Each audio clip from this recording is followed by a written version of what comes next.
So it is the policy of the United States to seek and support the growth of democratic movements and institutions in every nation and culture with the ultimate goal of ending tyranny in our world.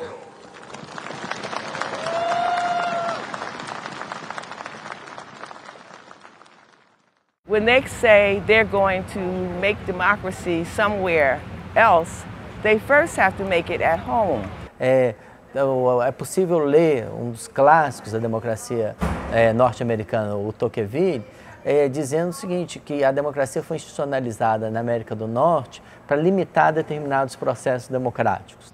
The United States was one of the first modern countries to set up even the trappings of what we would today consider democracy, but only for an elite minority of society.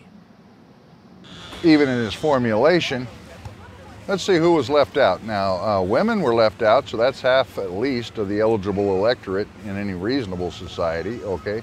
Persons were black, although their owners acquired 3/5 of a vote in addition for each black person they owned, okay? American Indians were left out. Basically, you don't have it per se in the Constitution, but very shortly thereafter in the first statutory series, they took up the issue of who could be naturalized a citizen of the United States, and that was defined as being free, white, and male. Okay? That's who they were talking about. Well, that's not exactly my notion of a very well-crafted democratic order. Today, the U.S. political system is run by corporate dollars, conflicts of interest, voter disenfranchisement, media conglomerations, and the power of the two major political parties. In the U.S., as an example, you choose a member of Congress, you vote for a member of Congress, but he is much more loyal to the people who support him financially than he is to any individual voter. And those who support him financially are very often, well, almost always the richest segment of the population, which usually means a corporation. And so the corporations have much more influence over those in office than the average voter. Do you believe that democracy, in the most optimistic terms, exists in this country? Absolutely. Absolutely. I believe such, but I believe it's being covered up, and it's a double standard thing, because I think it's really for the high-powered, and the more fortunate rather than less fortunate. So that's my theory on that pretty much. De las paradojas más resonantes es que el modelo universal de democracia, que son los Estados Unidos, tiene un régimen democrático, en fin, que por lo menos es raro, ¿verdad? Es bastante weird, para decirlo en inglés. En primer lugar porque vota menos de la mitad de los inscriptos, entonces es una democracia muy rara, donde participa menos de la mitad de los que deberían participar. Y en segundo lugar porque en los hechos muchas veces parece que hubiera allí un régimen de partido único. A mí no me gustan los regímenes de partido único, en Cuba no me gusta que haya partido único, pero tampoco me gusta que en Estados Unidos haya un partido único disfrazado de dos. In America, we have the greatest democracy on earth, for some.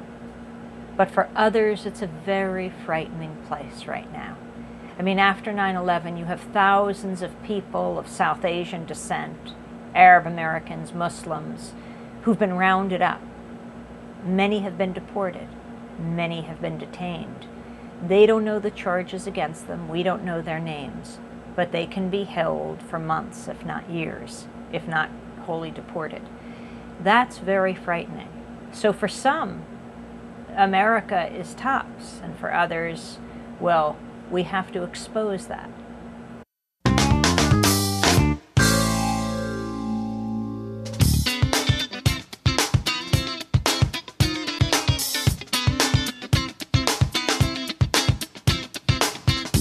From Pacifica, this is Democracy Now! It's a demand, democracy now. And I think it's particularly important in the media, that we have a media that reflects people across this country and across the globe, because the media is extremely important. The media are the most powerful institutions on Earth, more powerful than any bomb, than any missile, and the Pentagon's deployed the media, and we have to take it back. If you watch television and watch C-SPAN, you will not probably see one black face. Is there Hispanic? I don't believe so. An Asian, very rare. It's mostly Caucasians, and we're not a melting pot, but a salad bowl. And so we should be represented equally and fairly throughout the whole country. E a dificuldade maior é o monopólio da palavra, que continua muito concentrado. Quer dizer, grandes monopólios mundiais, reproduzidos a nível local, que expandem o mesmo discurso, promovem o mesmo estilo de vida, o mesmo modelo estético, o mesmo modelo de música, o mesmo modelo de literatura.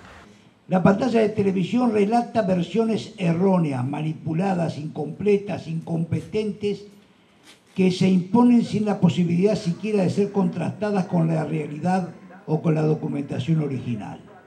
Millares de personas aprenden y repiten historias irreales, construcciones ficticias de un pensamiento e imagen únicos, divulgados por los medios comerciales de comunicación a lo largo y ancho del mundo. Qualquer coisa que afete os seus interesses, afeta o interesse da democracia. Então é uma armadilha, é uma mentira, mas que está disseminada. Está disseminada a ponto do fechamento, a não renovação da RCTV, gerar um tipo de sensibilidade até em setores de esquerda, digamos, e que está se afetando a liberdade ao contrário. Quer dizer, a construção de uma TV pública democratiza a construção de uma opinião pública democrática, digamos, pluralista, e não os oligopólios familiares privados.